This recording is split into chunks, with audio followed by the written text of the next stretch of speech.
Elena Vasquez stood in her small office, looking out at the massive space station that housed the Galactic Council. Ships from dozens of different worlds moved through the docking bays like glowing insects. Some were beautiful crystal structures that caught the light of distant stars. Others looked like living metal that shifted and changed shape as they moved. A few were so strange that human eyes could barely understand what they were seeing. Elena had been humanity's voice in this place for 12 years. When she first arrived, most of the alien races treated her like a child who had wandered into an adult meeting.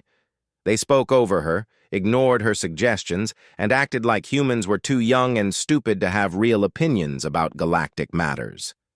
But Elena was smart and patient. She learned their languages, their customs, and their histories. She found ways to solve problems that had existed for thousands of years.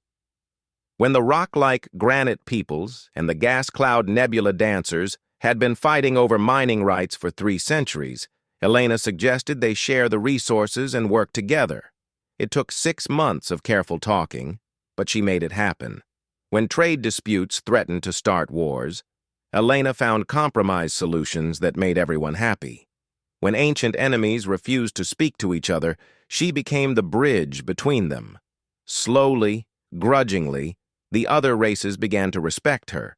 The alien council members still thought humans were primitive and violent.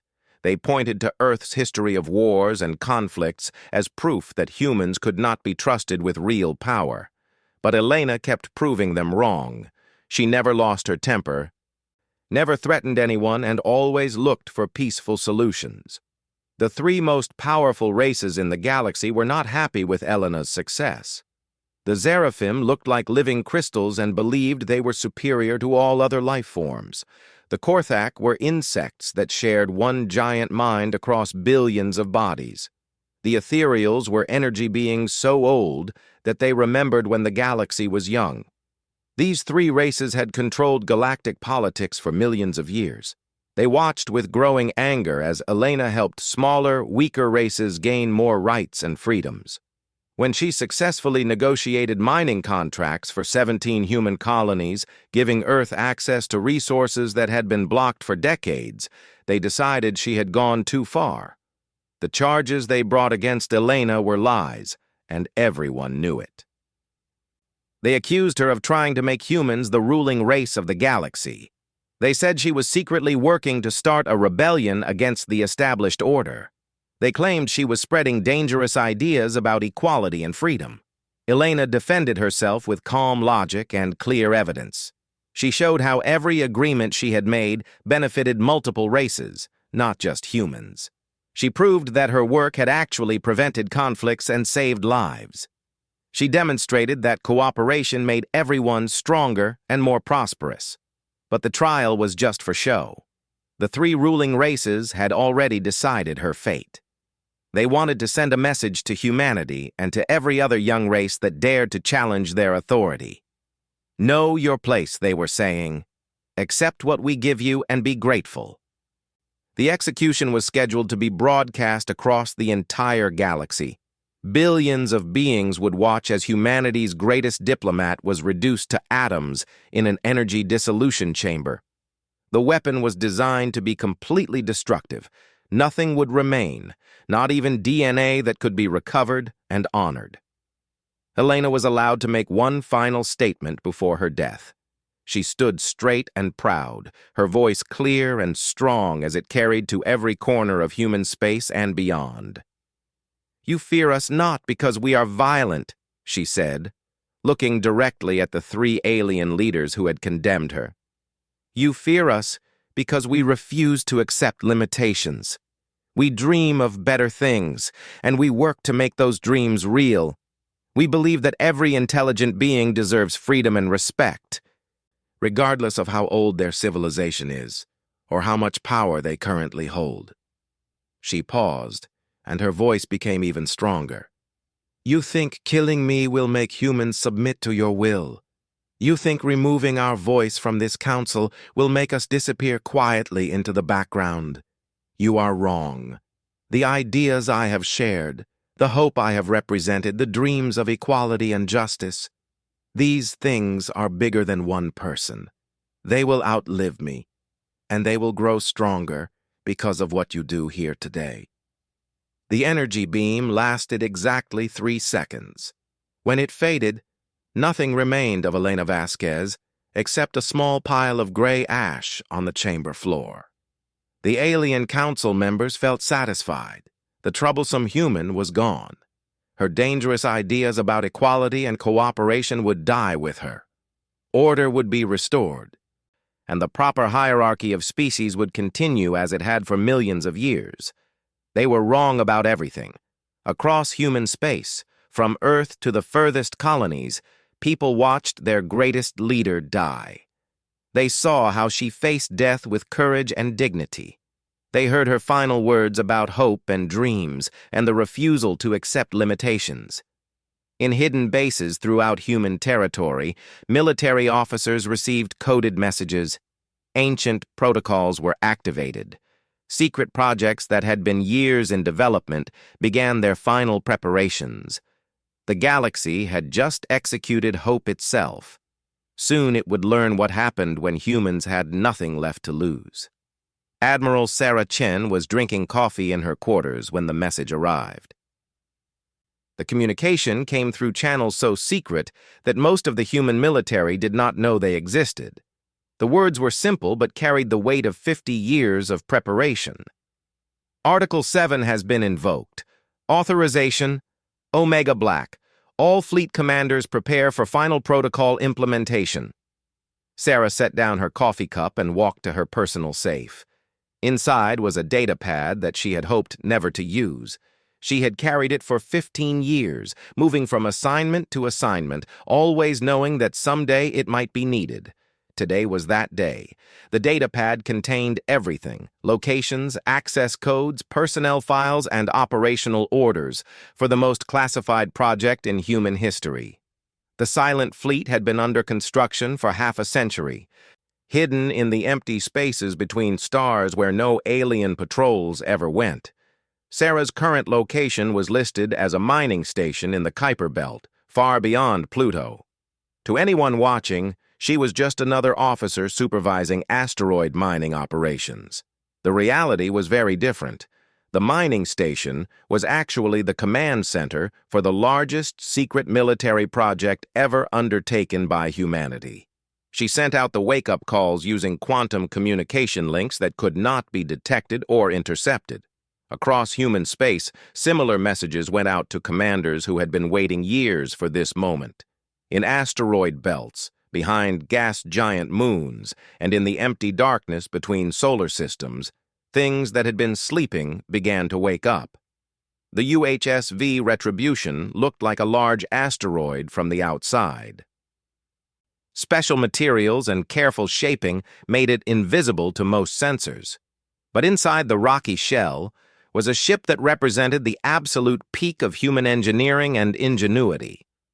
Sarah walked through corridors lined with technology that violated several galactic treaties. Humans were supposed to stick to fusion power and chemical rockets. They were not supposed to develop energy shields, faster-than-light communication, or weapons that could destroy entire planets. The aliens had made these rules specifically to keep younger races weak and dependent. Humanity had been breaking those rules for 50 years. The bridge of the Retribution was a marvel of stolen, adapted, and improved alien technology. Every major race in the galaxy had lost ships over the decades, to accidents, pirates, or mysterious disappearances. What they did not know was that human salvage teams had been very busy recovering and studying the wreckage. The cloaking system came from a crashed Seraphim scout ship. The faster-than-light engines were based on ethereal technology recovered from an ancient battlefield. The weapons systems combined Korthak energy manipulation with human nuclear physics to create something entirely new. Most important of all were the AI systems. Every human ship in the Silent Fleet carried artificial intelligence computers that had been quietly watching and learning about galactic civilization for decades. They had access to every communication network, every database, and every secret file that the aliens thought was secure. Sarah took her place in the command chair and activated the fleet network. Her tactical display lit up with 300 contact signatures spread across dozens of star systems. Each ship was emerging from its hiding place, crews awakening from cold sleep, weapons systems coming online. The ships of the Silent Fleet did not look like traditional human vessels. They were sleek, deadly, and incorporated design principles stolen from a dozen different races. Some could phase through solid matter like ethereal ships. Others could split into multiple smaller vessels like Korthak swarm units. A few carried weapons that could channel the energy of entire stars. Each ship carried a crew of volunteers who had trained for this mission their entire adult lives. They knew that once the Silent Fleet revealed itself, there would be no going back. Humanity would either win completely or be destroyed trying.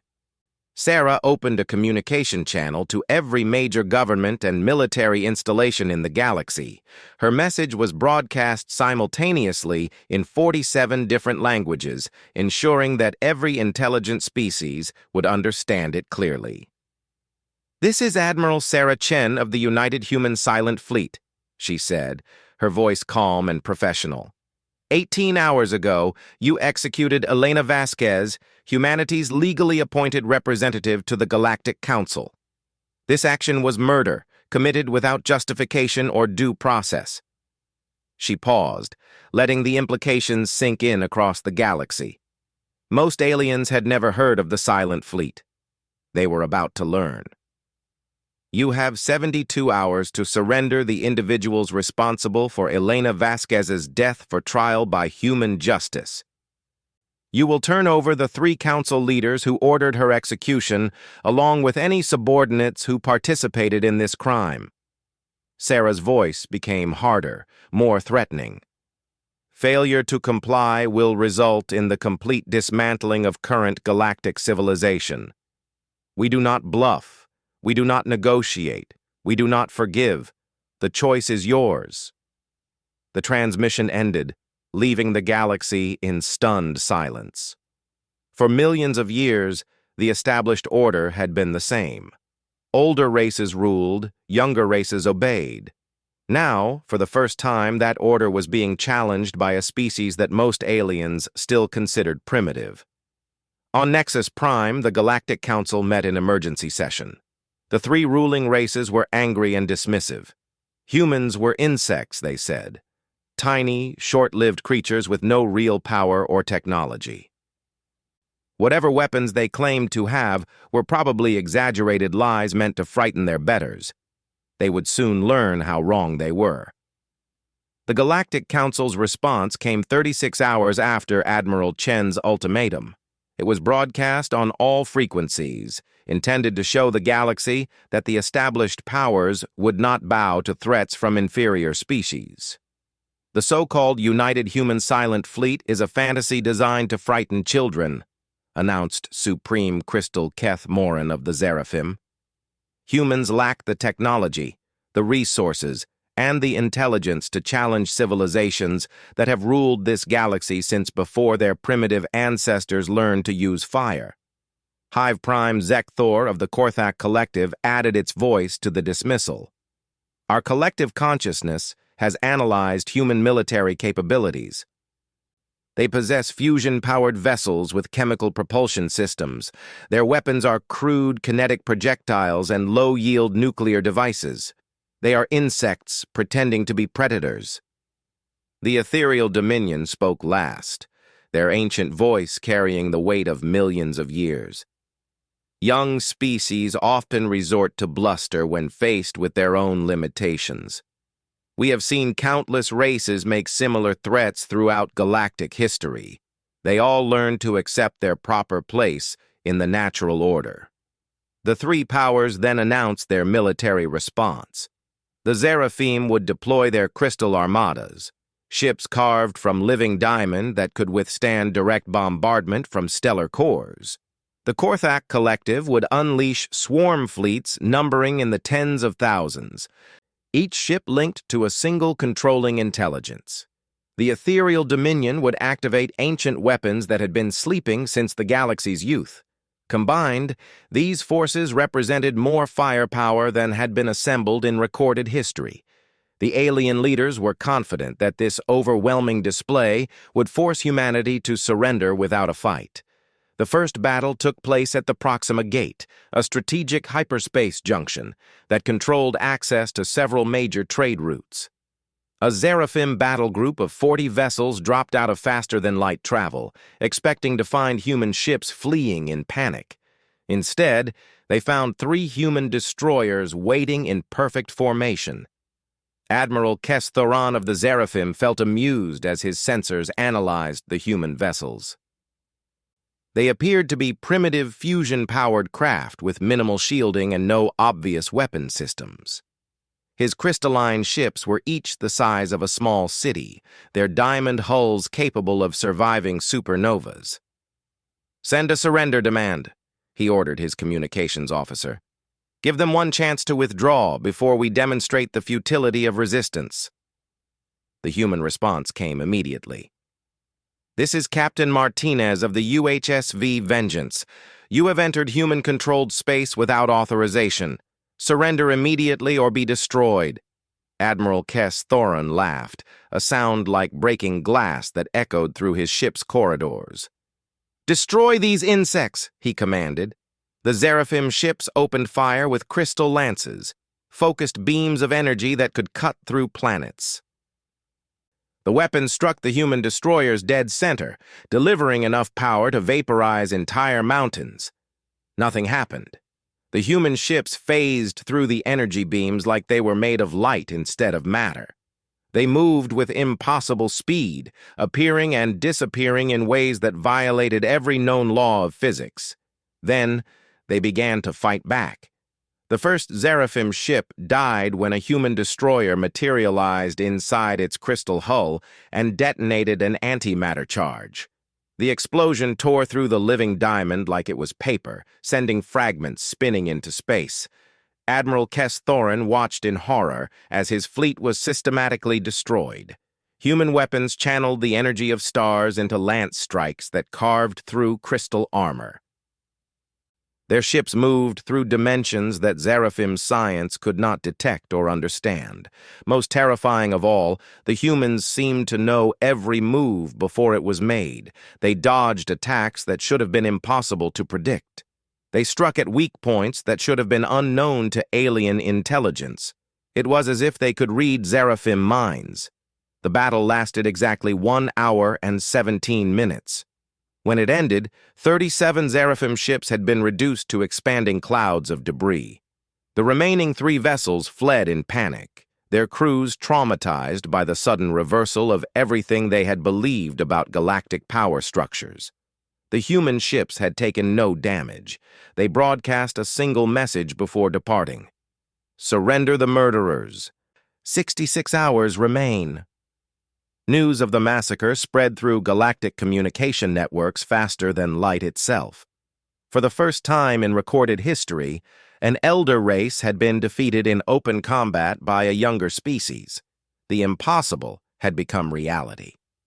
On Nexus Prime, the Galactic Council met in emergency session.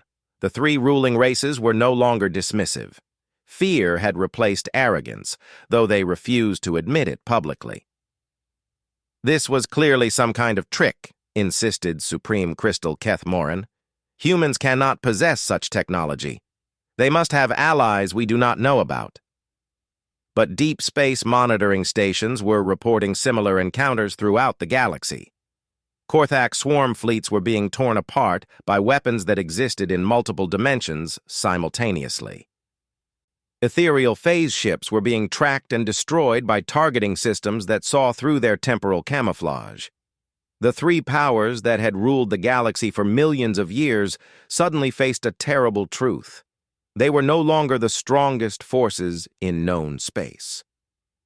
Admiral Chen watched the tactical reports from her command center in the Kuiper Belt. The silent fleet was performing exactly as designed, demonstrating technological superiority that shocked even hardened military observers. but she took no pleasure in the destruction. Every enemy ship that died contained living beings with families, hopes, and dreams. War was always a tragedy, even when it was necessary. She opened another communication channel to broadcast across the galaxy. "This is Admiral Chen. You have seen what happens when you underestimate humanity's resolve. We do not wish to destroy your civilizations, but we will do so if necessary to obtain justice for Elena Vasquez." Her voice carried the weight of absolute conviction. "Surrender the murderers. You have seen the alternative." The war lasted 18 days, but it felt like an eternity to the galactic civilizations that found themselves helpless against humanity's advance. The three ruling races threw everything they had at the silent fleet: ancient weapons, forgotten technologies, and battle strategies refined over millions of years of conquest. Nothing worked. Human forces did not attack randomly or brutally like the savage barbarians the aliens had expected. Instead, they moved with surgical precision, targeting infrastructure, government centers, and military installations while carefully avoiding civilian populations. It was clear that extensive planning had gone into every assault. The Seraphim home system was the first major target. Their crystal cities were marvels of engineering that had grown slowly over millions of years, geometric structures that channeled stellar energy to power an entire civilization. The crystalline beings had never imagined that anything could threaten their perfectly ordered world. They were wrong. Human ships emerged from hyperspace not in the empty space around the planet, but inside the crystal matrices themselves. The aliens watched in horror as their most sacred structures were systematically dismantled from within. Precision charges destroyed key connection points, causing massive geometric arrays to collapse like houses of cards. Within hours, the power systems that had sustained Seraphim civilization for eons lay in ruins. Billions of crystal beings found themselves trapped in darkness, their energy-based technology useless without the stellar collectors that fed them power. But the humans did not leave them to die. Emergency life support systems were deployed to keep essential services running. Food and medical supplies were delivered to civilian areas. A broadcast in perfect Seraphim language explained that the attacks would stop immediately upon the surrender of those responsible for Elena Vasquez's murder. The Korthak Collective presented a different challenge. As a hive mind spread across thousands of worlds and billions of individual bodies, they could not be defeated by simply destroying a capital city or capturing key leaders. The entire collective consciousness would have to be disrupted. Human scientists had studied Korthak neural networks for decades, learning how the hive mind communicated across vast distances through quantum entanglement. What the insects did not know was that humans had developed a way to interfere with those connections. The attack began with simultaneous strikes on hive nodes throughout Korthak space.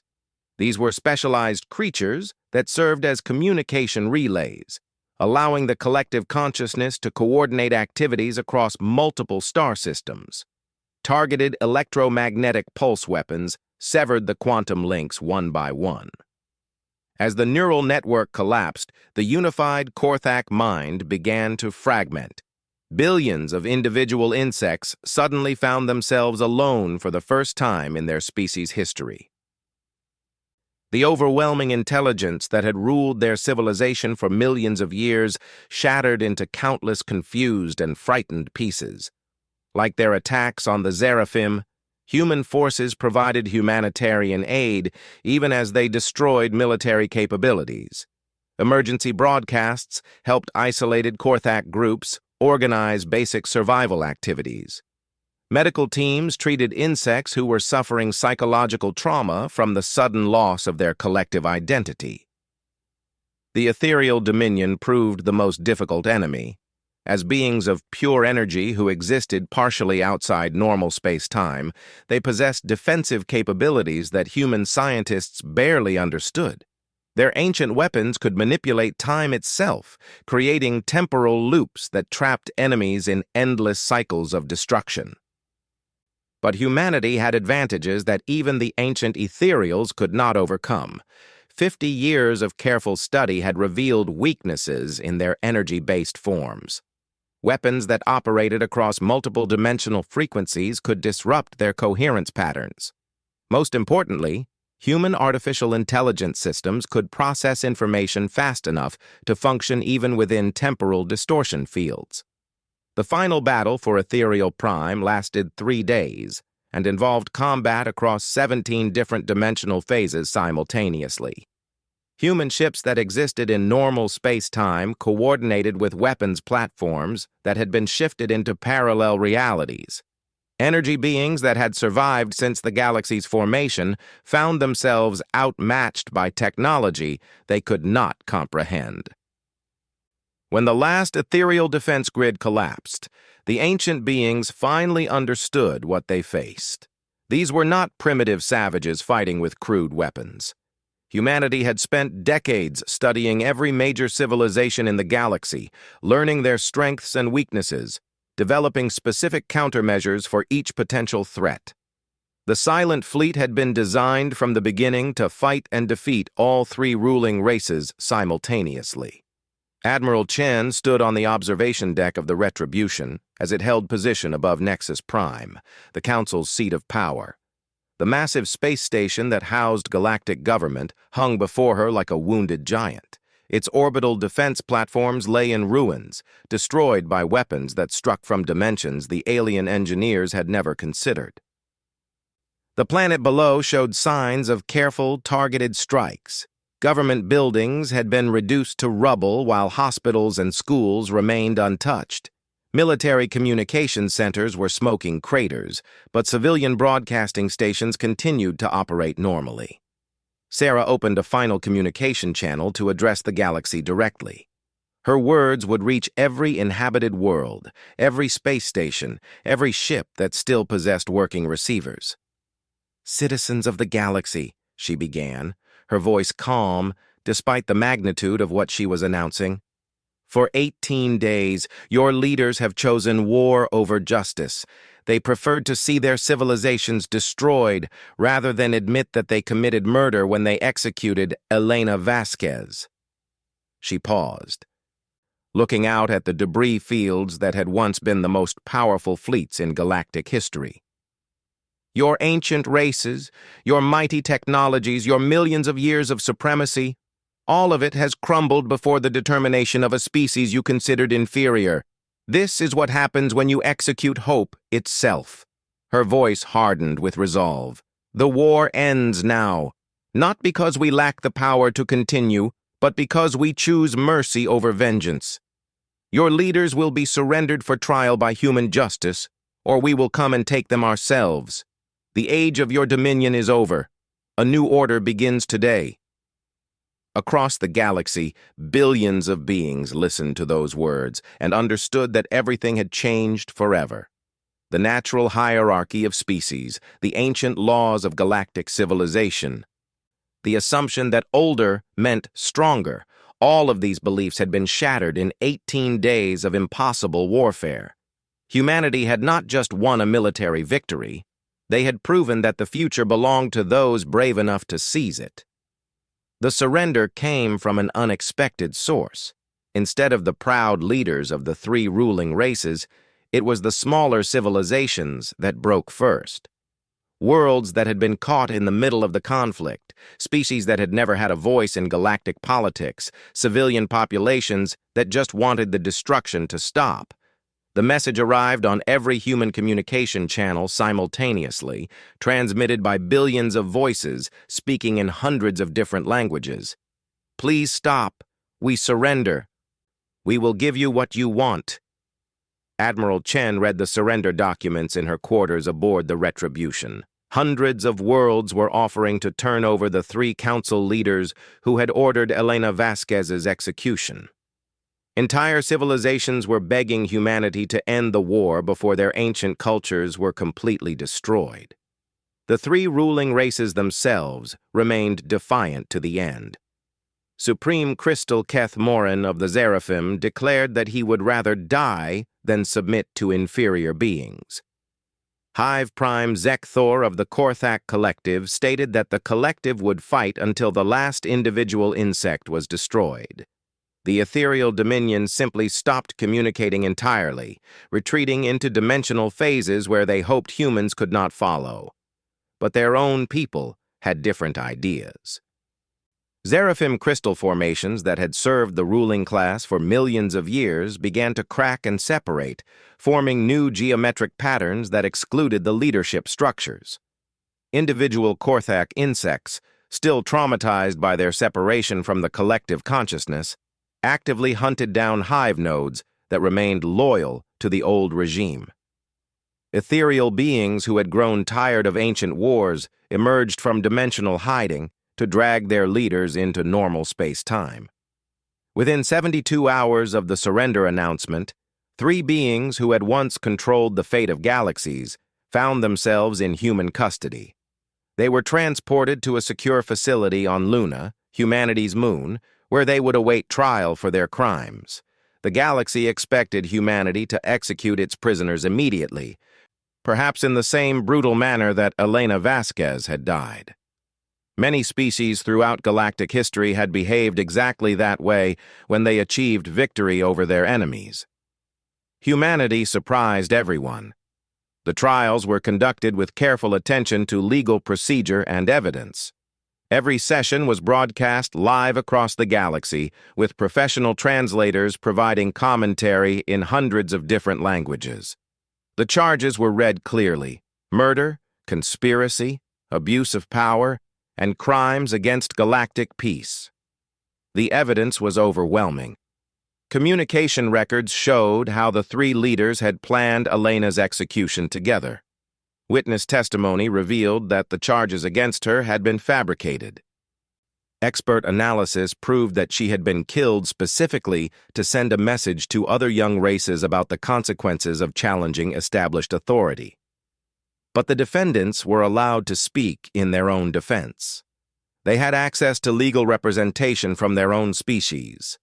Every piece of evidence was examined thoroughly and challenged by expert witnesses. The proceedings followed human legal traditions of due process and fair treatment. Admiral Chen testified on the final day of the trial. She described Elena Vasquez not as a saint or a perfect being, but as someone who had genuinely believed in cooperation and peaceful progress. She explained how Elena's death had forced humanity to reveal weapons and capabilities that they had hoped never to use. "We built the Silent Fleet because we feared this day would come," Sarah told the packed courtroom. Elena always believed that reason and diplomacy could solve any problem. She thought that if we just worked hard enough and proved ourselves worthy, the older races would eventually accept us as equals. She paused, looking directly at the 3 prisoners. "You destroyed that hope when you murdered her. You forced us to choose between submission and war. We chose war, but we did not choose cruelty or revenge." The verdicts were unanimous, guilty on all charges. But instead of death sentences, the 3 leaders received life imprisonment. They would spend their remaining years in comfortable but secure facilities, contemplating the cost of their prejudice and the civilization they had helped to destroy. The sentences sparked controversy throughout the galaxy. Many species felt that the prisoners deserved harsher punishment for their crimes. Others worried that humanity was showing weakness by not executing its enemies. Admiral Chen addressed these concerns in a speech to the reformed Galactic Council. "The measure of a civilization is not in how it defeats its enemies," she said, quoting Elena Vasquez's own words from years past, "but in how it treats them afterward." The new council met in chambers built to replace those destroyed on Nexus Prime. The building was designed with input from dozens of different species, incorporating architectural elements that honored the diversity of galactic civilization. At its heart stood a memorial to Elena Vasquez, not as a martyr or a war hero, but as someone who had believed in a better future for all intelligent life. The inscription was carved in every known galactic language. Here stood one who believed in unity. Her voice was silenced, but her dream endures. Let none forget that hope, when murdered, gives birth to judgment. The Silent Fleet was officially disbanded 6 months after the war's end. The ships were converted to peaceful purposes: exploration vessels, research platforms, and emergency response units. But their existence was no longer secret. Every species in the galaxy now knew exactly what humanity could build when circumstances demanded it. The new galactic order that emerged from the ashes was built on different principles than the old one. Age no longer automatically conferred authority. Size and military power were not the only measures of worth. Young civilizations were given voices in government and stakes in the future they would help to create. Humanity took Elena's former seat on the Reformed Council, but they spoke now not as supplicants seeking favor, but as equals demanding respect. Other young races followed their example, standing up to demand recognition and rights that had been denied for millions of years. The ancient civilizations adapted slowly to their new roles. Some embraced the changes, finding renewed purpose in cooperation rather than domination. Others retreated to their home systems, nursing grudges and planning for a future where they might reclaim their former glory. But the galaxy had learned a crucial lesson in those 18 days of impossible warfare. True strength did not come from age or tradition, or the ability to oppress others. It came from the refusal to accept limitations, the courage to dream of better things, and the determination to make those dreams reality. The stars themselves seemed brighter in this new age, as if the galaxy had finally learned to reach for heights it had never before imagined possible.